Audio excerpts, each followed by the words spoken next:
Let me tell y'all, black hair is literally magic and you cannot convince me otherwise, because my hair has done a complete 180 since the month of May. I've been doing all these wash and go tutorials, all these different techniques, and I'm going to tell you guys exactly what I did to get my curls back healthy and popping just like this. So stay tuned.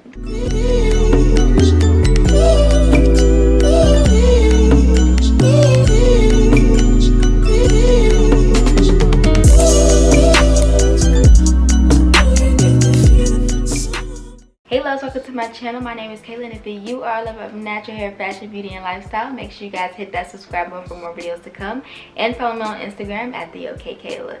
So in today's video, I'm going to be sharing with you guys all the steps I basically did to get my wash and goes back popping, get the curls back popping, because from the month of May, I pretty much did lots of experimentations with different product combinations, different techniques, and just really seeing how to perfect and get my curls back how I like them when I used to do my wash and goes.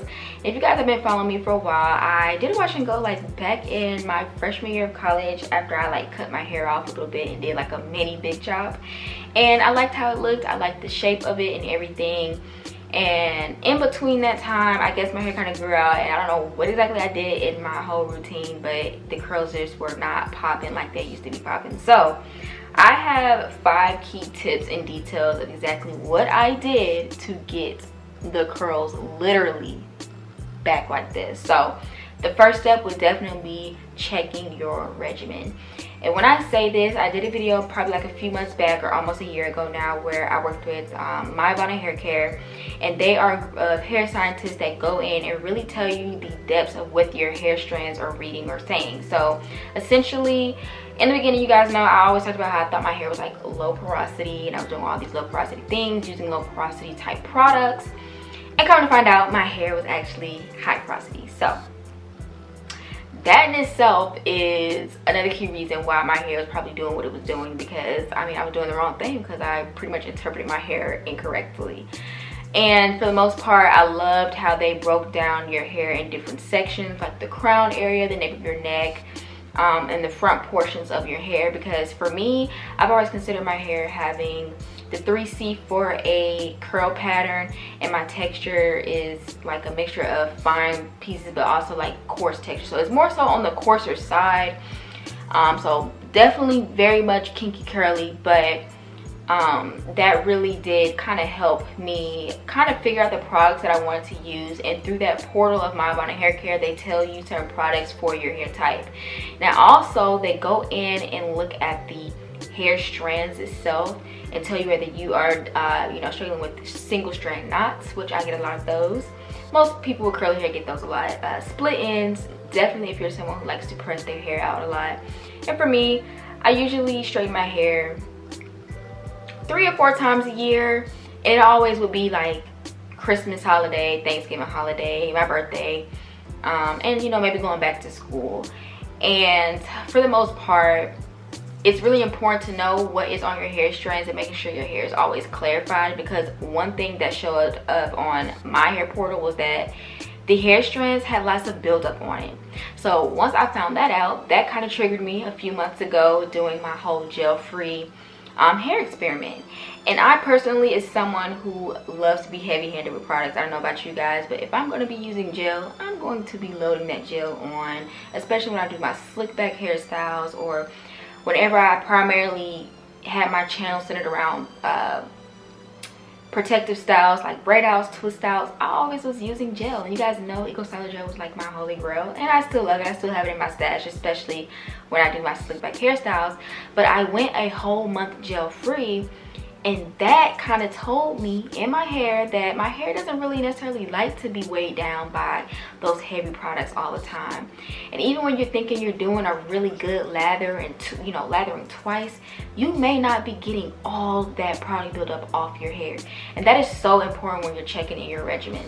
So make sure that you are clarifying your hair. You get a lot of clarifying shampoos, and you know, maybe try going gel free for a while. I definitely highly recommend trying to go gel free for a month and just see if you can handle it. Whether you are doing a braid out, twist out, or even a wash and go, whatever hairstyle you want to do, try going gel free for a while, and I guarantee you probably will see a difference, especially after you do a good 2 shampoo rounds, 2 different styles, you're probably going to see a difference. Number 2 is resetting your hair. So this kind of goes along with being in your checking your regimen, but I kid you not, when I did the Aztec clay mask, you guys, it literally changed my hair. Like, it was a hardcore reset on my curls. So for example, I did give myself a little haircut in February, and I did the whole, like, you know, ponytail method, which I still have a video on that, so check in the cards and also in the description box down below. Highly suggest that, and I'll get to the reason why you definitely want to look into shaping your hair up. But when I did that haircut, I was like, you know what, I'm gonna just do a whole TLC treatment on my hair and just completely reset my hair. So the Aztec clay mask has a lot of mixed reviews, but for me, it literally reset my curls. It acts as a clarifier, or hair clarifier in a sense. So you also can use it on your skin as well. So I put it all throughout my hair, and then, you know, rinse it out, shampoo it again. Now normally people say you're not supposed to shampoo after it because it essentially works as a shampoo, but I went and shampooed again. When I tell you my hair was squeaky clean, and then after that I did a deep conditioning routine, I came out of the shower and my hair not only felt different but looked different. And from that point on, I knew that that needed to stay in my regimen. So definitely try doing Aztec clay mask. You might see a difference with that. And you might see a difference off the first go around, but definitely off that second go around, it will definitely tell you if your hair had lots of buildup on it, because it just strips your hair of basically everything that was on it. So definitely try an Aztec clay mask. And the third thing, which leads me to the haircut, is the shape of your hair. For me, for the longest, I struggle with my crown area growing out faster than everything else. And so with my hair being all one length at one point, your curls get weighed down, and the longer your hair is, of course, your ringlets will sometimes appear like waves or just be stretched out, because the weight of the hair and the shape of the hair is just making your curls appear like they're not ringlets in a sense. But again, I will say that I say this in almost all my videos, I feel like my hair is so deceiving when it's wet. So definitely know, if you're going to give yourself a good haircut, you're going to experience shrinkage. I guarantee that. But I will say this, if you feel like you don't trust yourself cutting your hair, because I am by no means a professional, and I am not telling you to go in your bathroom right now and cut your hair yourself. If you don't feel comfortable doing it, please don't do it. But if you feel confident enough to do it, definitely check out my videos. There's tons of videos on YouTube as well, but I did a pretty detailed video on how I did it, and I loved it. I loved how it turned out. Now, the reason I love doing my own little haircuts and kind of shaping the curls, it really helps you have a volume. Now, you guys know I love big hair, especially with my wash and goes. I love the whole mushroom round look.